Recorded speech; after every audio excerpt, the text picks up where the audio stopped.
Hello everybody, you're welcome back again to the Reggae Appreciation Society.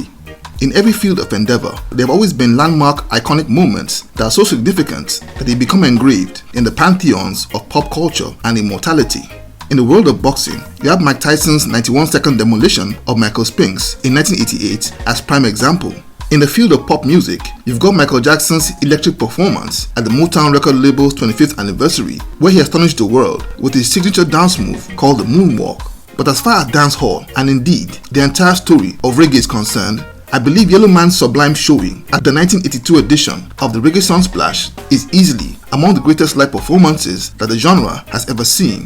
It was the night that the super talented DJ, albeit one who had to fight for everything from the very day he was born, overcame the stigma of albinism and the reality of growing up as an orphan after abandonment by his mother as a baby, all the way to making his debut on the biggest reggae platform on the globe.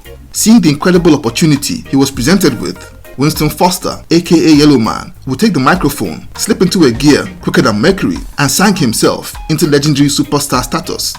Reggae historians have named his set that evening as being among the greatest live shows in reggae music, up there alongside Bob Marley's outing at the One Love Peace concert in 1978 and Gregory Isaac's concert at the London Brixton Academy in 1984.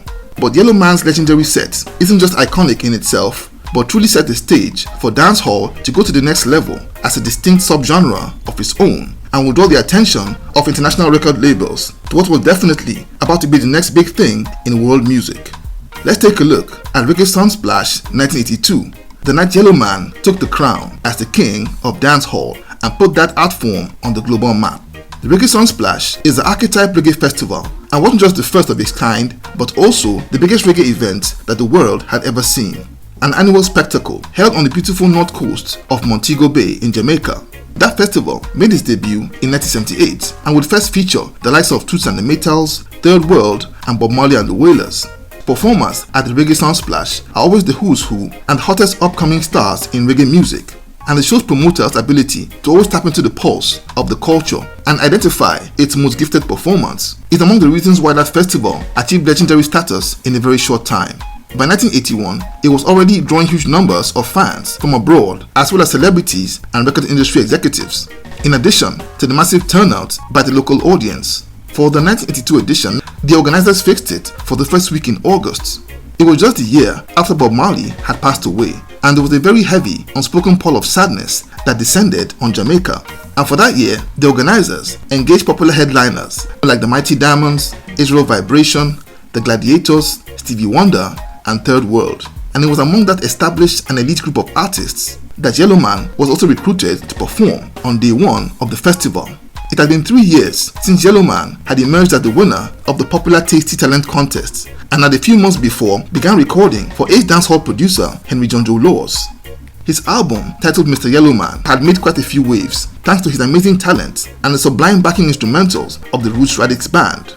He was added to perform at that show the same evening as the headliners, not as an opening act mind you, but as the last performer to close the show around 5 a.m. in the morning, when the audience is normally spent and tired and ready to go home.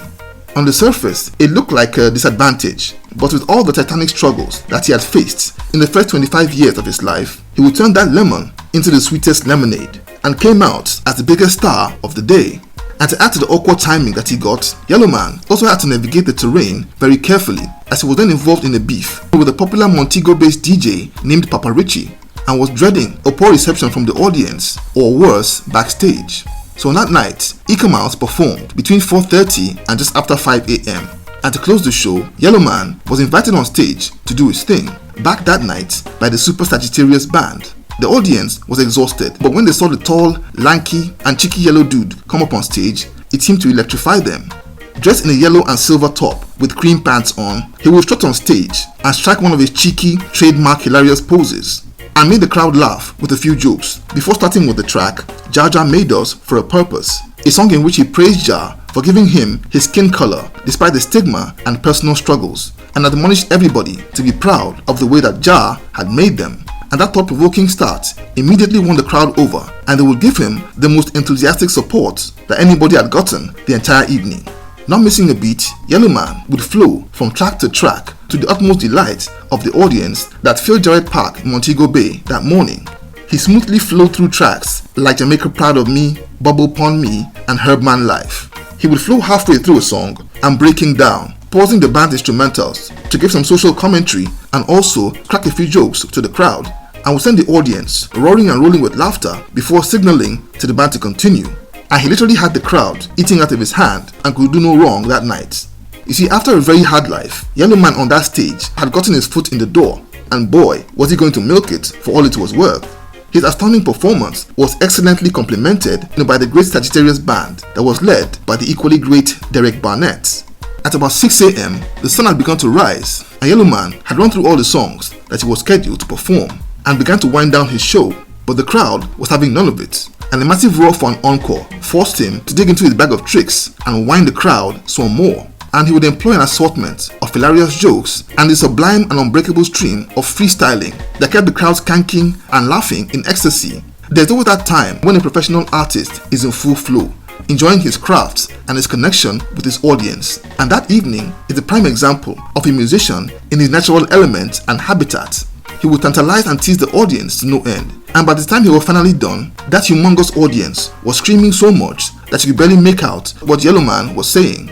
The great Yellowman would close out day one of 1982's edition of the Reggae Sunsplash as the biggest act, and quickly became a household name and sensation both locally and internationally. In the audience that day, there had been hundreds and maybe up to 1,000 ardent reggae fans from all over the globe, especially from Japan, the US, and the UK, and they would all go back to their bases and by the word of mouth spread the tale of that legendary night and a new artist called Yellowman, who was the next big thing out of Jamaica with the passing of Bob Marley, and that evening would also enthrone him as the new king of dancehall. His performance not only became among the greatest in the history of Reggae Sunsplash, but is also among the greatest live reggae performances ever done, and his performance was packaged as Yellowman Live at Reggae Sunsplash and was distributed as an album on vinyl and cassettes and also on videotape. In fact, the first time I ever heard of Yellowman was when I watched his performance at that show on TV as a kid. That performance was so popular that my local TV station would show it for about 30 minutes a day on Saturdays and Sunday afternoons. And from then on, I became a big fan of his music, though I recall my grandmother once frowning at the naughty slack lyrics in his music whenever I played the song at her house. And Yellowman would end that year on a high and quickly bagged an international fan base. So much so that after releasing his next album, Zongo Zongo Zongo Zang, the following year in 1983 on Jamaican label Arrive Records, he was quickly signed up by US record label CBS Records. This would put him in the record books as the first dancehall DJ to bag an international record deal, and this officially put dancehall on the global map and will pave the way for the likes of Shabba Ranks and Supercat to achieve worldwide success and fame within the next decade. Yellowman is celebrated today as the king of dancehall, and it all began and became official on that magical night at Montego Bay in 1982. So there you have it. Thank you for watching the video today. Please leave a like, subscribe, and until next time, Jah bless.